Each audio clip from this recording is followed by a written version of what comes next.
This is a Fifth Estate Winning Headlines, your media police post coming to you from Nairobi, Kenya, from the Fort Hall School of Government. In this segment, we summarize some of the headlines that you may have missed this morning, but we also take a look at some of the political pieces that we call cartoons in this country. Today is the 7th of May, 2021, and I am 2M. I am CS. And I am GK. In case you missed the headlines, here they are. In the Daily Nation, division rocks Ruto camp as MPs vote on BBI. In the Standard, how Uhuru Raila clipped BBI attack. And in the Star, state to go for grabbed land, says Caroline. What are we discussing today? Ladies and gentlemen, I have news for you. William Ruto will be impeached. It is not a question of if, it's a matter of when. And here is why. If 235 MPs could vote for the passage of BBI in Parliament, then it means Uhuru can marshal 233 MPs needed to impeach Uhuru. If in just 3 hours, Ruto's diehard allies could change tune and vote for BBI, Ruto should be afraid. And that's because Uhuru Kenyatta has called his bluff. See, Uhuru did not need Parliament to vote on BBI the way it unequivocally did yesterday. BBI would have simply sailed through the referendum stage with or without parliamentary approval. But yesterday's vote was a message to Kenya's favorite chicken seller that he is on borrowed time and he has himself to blame. Ruto thought he'd enter Uhuru's bedroom and steal Kikuyus and Uhuru would do nothing about it. He thought he could call out his boss, run parallel programs, sponsor online campaigns against his boss, and still inherit Uhuru. He underestimated his boss. And the reason for all these political blunders is Ruto was not mentored. Now, Uhuru was mentored by Jomo, Moi, and Kibaki. Raila was mentored by Jaramogi. But Ruto has no mentor on record. He is self-made. And whenever you see a self-made man, you are staring at the horrors of unskilled labor. If Ruto is a self-made politician, he is aura of unskilled labor. And nothing could be more evident than his cocktail of blunders. Now, his boss has him on his sights. And by the way, impeachment is not the end game. By the time Uhuru is done with Ruto, Ruto will never be eligible to run for public office, even for MCA. Take it or leave it. Hey. So when you say that the impeachment is just a matter of when, you're really saying that it's about timing. It's about timing. It's about timing. This fellow has just been meeting acrobats and singers in Karen, and he thinks he's meeting hustlers. I mean, Wow. who taught him politics? Well, this week I submitted that a good leader must be able to seek compromise and avoid being the greatest fool, but also that he or she must be able to embrace the law of opposites. To become a good leader, one must also have tolerance and recognize traps when they emerge. And today I want to propose that a good leader must recognize a phantom when they see one. A phantom is used to describe something that you imagine exists or that appears to exist, although in fact it does not. Phantom opinions must be what comprises the hustler nation.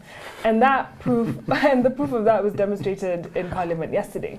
So by voting an overwhelming yes for BBI, they were telling Ruto that they knew better than Ruto did, that his logic is constantly betraying him. But is this too simple? Allow me to play devil's advocate. Did Ruto simply fail to discern these phantom opinions, the noise from actual support? Or was it all part of a charade? Maybe Ruto actually wanted BBI to succeed. Why, after all, would an aspiring presidential candidate with a bottom-up philosophy fail to demonstrate that he can connect with the will of the people? His saying no for the sake of saying no was not convincing on my part. Yet he, with no ethnic allies, stands to gain more from this amendment to the Constitution. In politics, when things are going badly for a candidate, their supporters tend to stop dead in their tracks. And the rifts that Ruto has created will not be easily repaired. Ruto is selling grievance-fueled politics. His campaign argument has been a litany of grievances. His talent has been channeling anger and resentment. Is this sustainable? Does anyone even want to hang out with that? Will Ruto's hubris precede or precipitate his fall? He dismisses his critics, preferring to bask in the adulation of so-called fans. And this is, as we think about his latest onslaught, I want to remember the words of Franklin D. Roosevelt. He said, "In politics, nothing happens by accident. If it does, you can bet it was planned that way." You know what, GK, I can tell you, Ruto did not know what was happening. And he told us he had numbers, and I can tell you the only numbers Ruto has, they're on his phone. But it's nice to play devil's advocate once in a while. Cocktail of blunders. Yeah. Excellent. Today, I'd like to take stock. Vladimir Lenin once said, "There are decades where nothing happens, and there are weeks where decades happen." We are amidst a season of weeks when decades are unfolding. And this week in particular, the August House was center stage to monumental moments.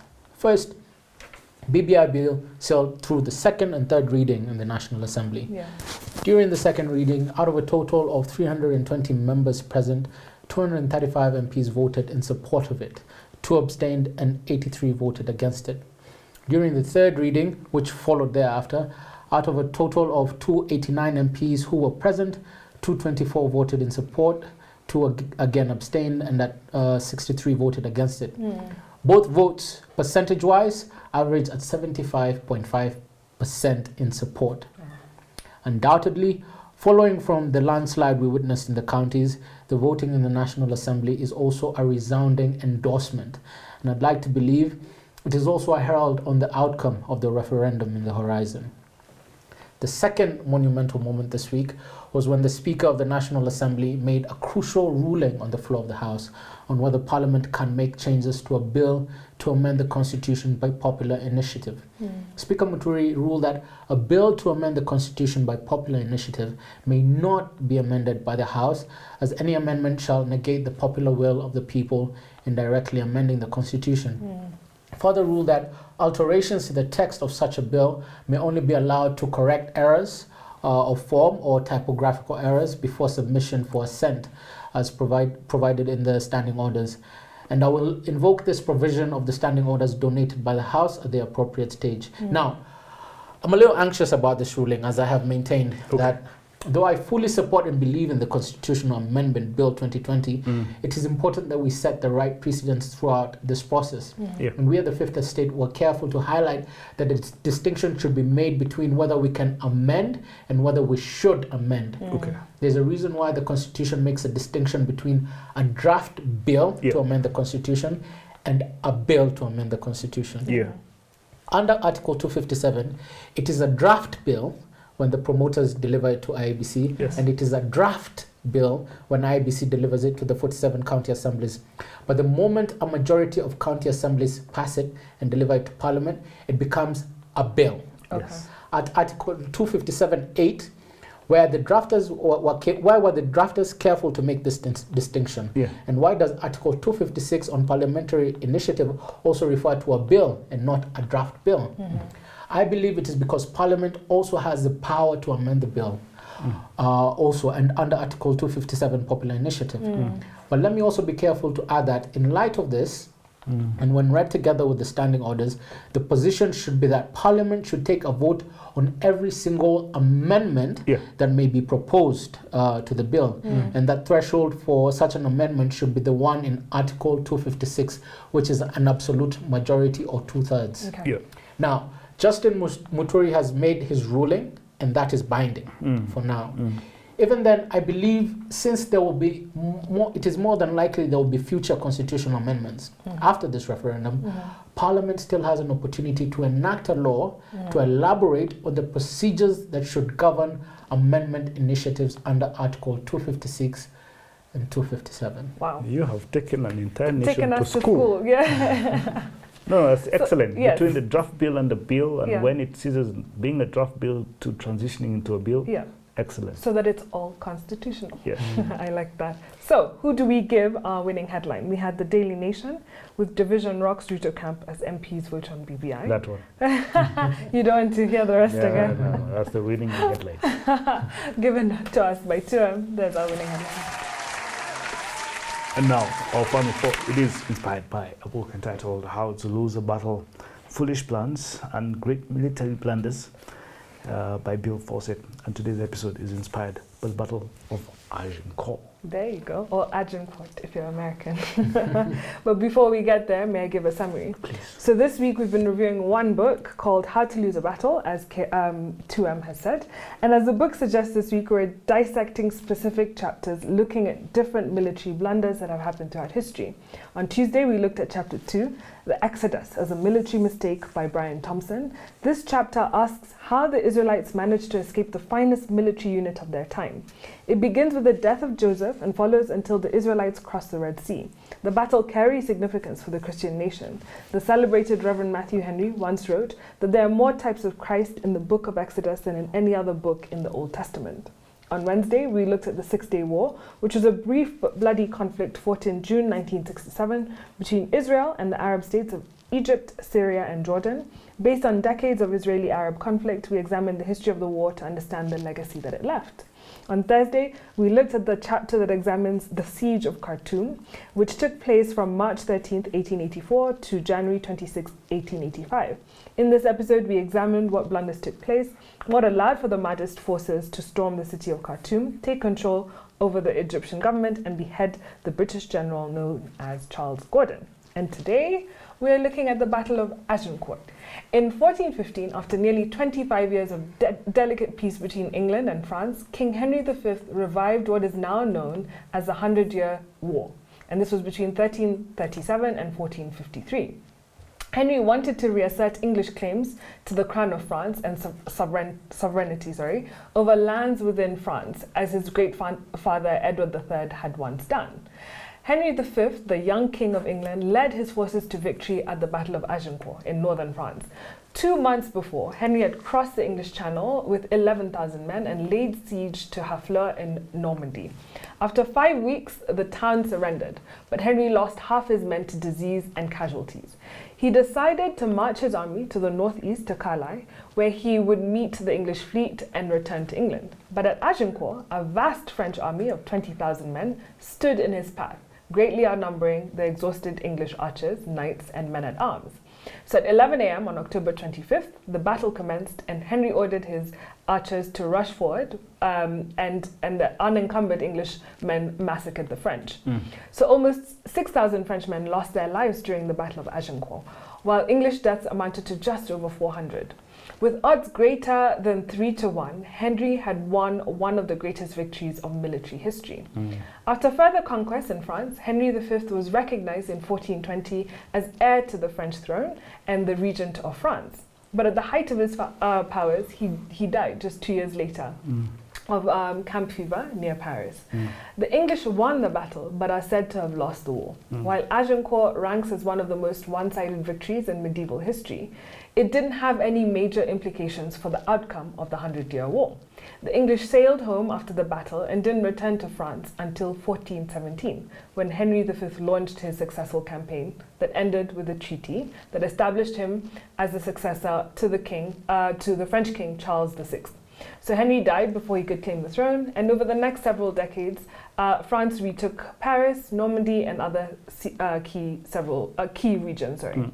And by the time they were defeated at the Battle of Castellon in 1453, the traditional end date for the 100-Year War, the English had nearly lost all their French territories. Fantastic. Yeah. It's funny how a muddy field can make you lose a war. Early in the morning on October 25th, 1415, Henry positioned his army for battle, a recently plowed field bounded by woods. Now, his men-at-arms were stationed in the center, flanked by wedges of archers who carried longbows that had an effective range of 250 yards, probably about 230 meters. Now, the terrain favored Henry's army and disadvantaged his opponent, as it reduced the numerical advantage of the French army by narrowing the front. This would prevent maneuvers that might overwhelm the English ranks. Now, fighting commenced at 11 a.m. as the English brought their longbows with killing range, and the first line of French knights advanced. Now, the field that the French had to cross to meet their enemy was muddy, had matope, after a week of rain, and slowed their progress, during which time they endured casualties from English mouchales. Now, the next line of French knights that poured in found themselves so tightly packed, the field narrowed at the English end, that they were unable to use their weapons effectively. And the tide of the battle began to turn towards the English. Now, as the English were collecting prisoners, a band of French peasants, like Ruto's people, led by local noblemen, began plundering Henley's baggage behind the lines. Thinking it was an attack from the rear, Henry had the French nobles he was holding prisoner killed. Clever Henry used these dead thieves as a buffer between the French and himself.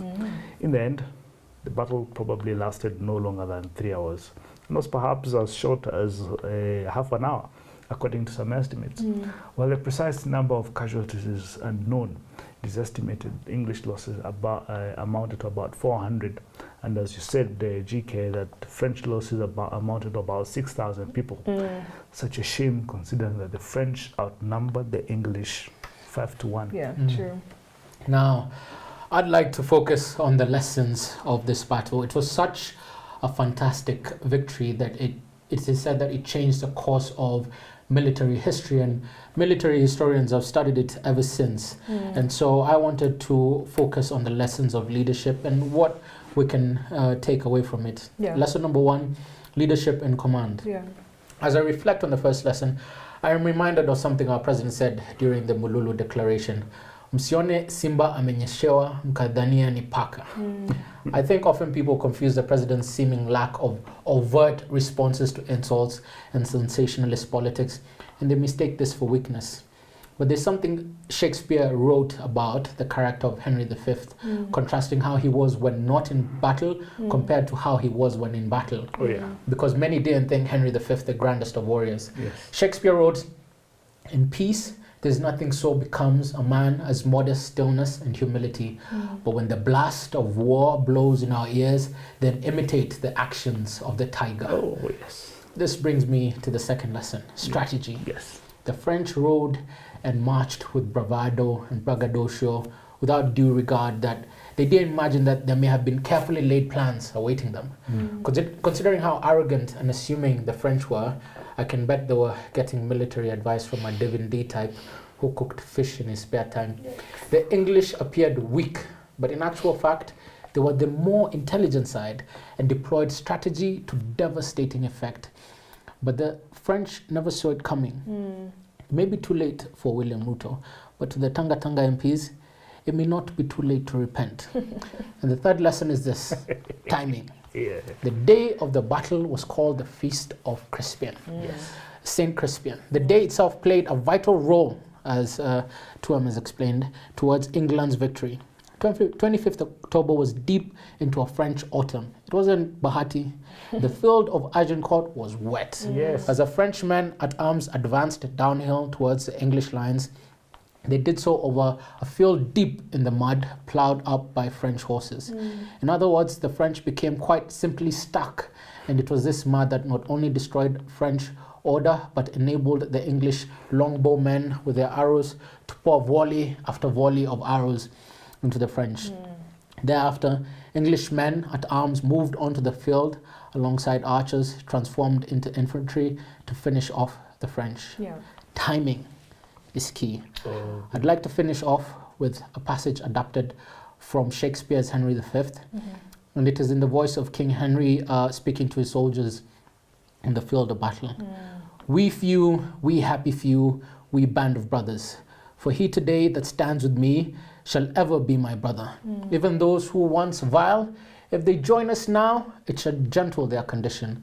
But those gentlemen who slept through the revolution shall think themselves accursed they were not here, and hold their manhoods cheap, whilst those who fought with us speak of the mighty deeds we did."